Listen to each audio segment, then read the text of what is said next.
Welcome everyone. This is like it's 1985 with my review of the Revoltech Starscream figure. Decided to pick this guy up because I wanted to give Revoltech another try. I had done a review on the Queensblade Lena Revoltech figure, and I wasn't too impressed with it. But you know, being a Transformers fan and being kind of curious, I decided, hey, let me pick up a Revoltech Transformer and see what I think about it. I decided on Starscream as opposed to Hot Rod or Megatron or Ultra Magnus, just because I think being a air-based Transformer, he might have uh, more dynamic poses that are achievable. So that's why I decided on picking him up. He's got a really nice, neat color, and everything's neat about the paint applications and the colors. Because of course, very G1. You'll notice that on his chest area and his crotch area and the pieces right here, they're all a metallic kind of red, which is cool. So very vibrant colors, very G1 of course. So let's go ahead and look at his articulation. We'll go ahead and just remove him from his stand here. So you got... let's go ahead and zoom in a little bit.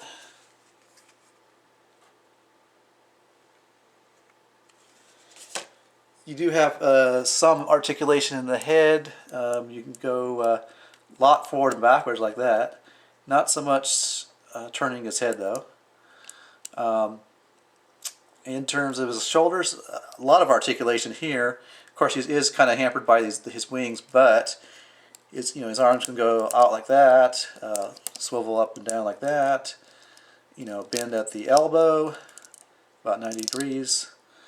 There is no real waist articulation, but there is upper ab articulation, so he can go look left and like that, and also look a little bit down too. So he's got the upper body that can move like that. Now the feet, or not feet, the hips, there is posability. However, let's point this out really quickly. There's this little symbol of a plus that's etched into the plastic on this joint, in this Revoltech joint here, and these, as far as I can tell, they're supposed to be facing the same way so that the hips articulate in the same way. And by that I mean this leg here, his right leg, it can go forwards and backwards just fine, but not so much to the side really. This one, on the other hand, does go to the side like that, but not really back and forth to the degree that this leg can. So I think from what I understand about Revoltech joints is you can interchange these and take them out. I mean, certainly you can pull his leg out like that, but it's a little harder to get the joint from his out of his hip area. I'm not sure exactly if that's even possible, but it looks like what needs to happen is these two pluses need to be facing the same direction, whatever degree of articulation you want, whether you want back and forwards or in and out like that. You want to probably have them the same, but it's a small issue. I'm assuming I can take them out of here. I just didn't want to damage any parts, so I'm kind of reluctant to do that, but that's one of the issues. He's got bends at the legs like so. Nice clickety clackety sounds. Not any really swivel articulation at all. And then on his feet, pretty much what you'd expect from if this was a ball joint. It can go back and forwards pretty well, and you could force it that way, but it's not really going side to side like so. So it certainly has a degree of articulation, and if you use the base, you can get some pretty dynamic poses out of him. In terms of accessories, we've got two hands. We've got a kind of a pointing hand, as you can see, and another hand that's kind of like this,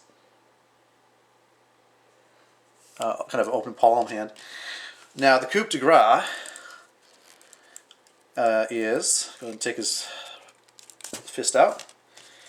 He's got this trigger finger hand, and it's for none other than to hold Megatron in his gun mode.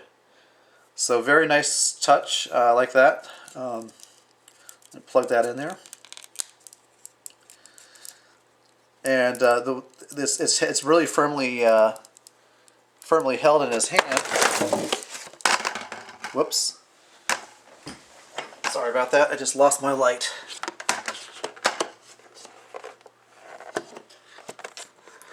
So yeah, it's really firmly held in his hand. And the stock on the on Megatron does come out, so that you can get it easier into his hand. So you can see how that goes like that. Just plugs in there.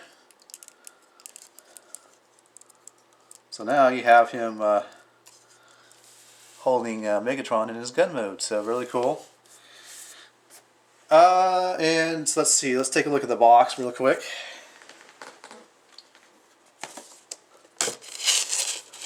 Here's the box, and in the back, you know, it's much like a mobile suit in action. You got really nice box, a lot of thought put into the box.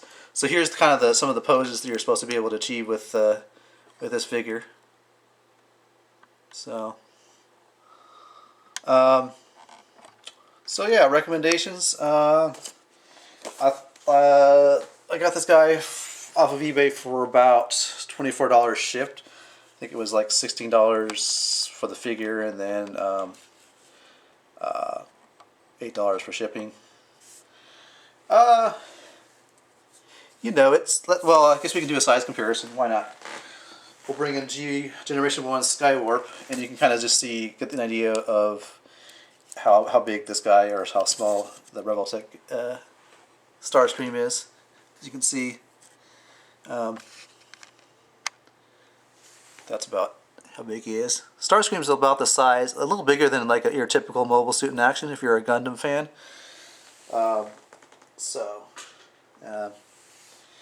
As far as recommendations though, pick him up if you can.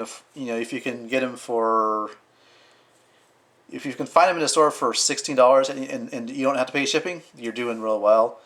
I would say $24. It's kind of borderline. It's kind of getting up there in price, but I wanted to pick him up just to review a Revoltech figure from the Transformers universe. So, okay. All right, everybody. Thanks for watching, and I'll catch you later. Bye.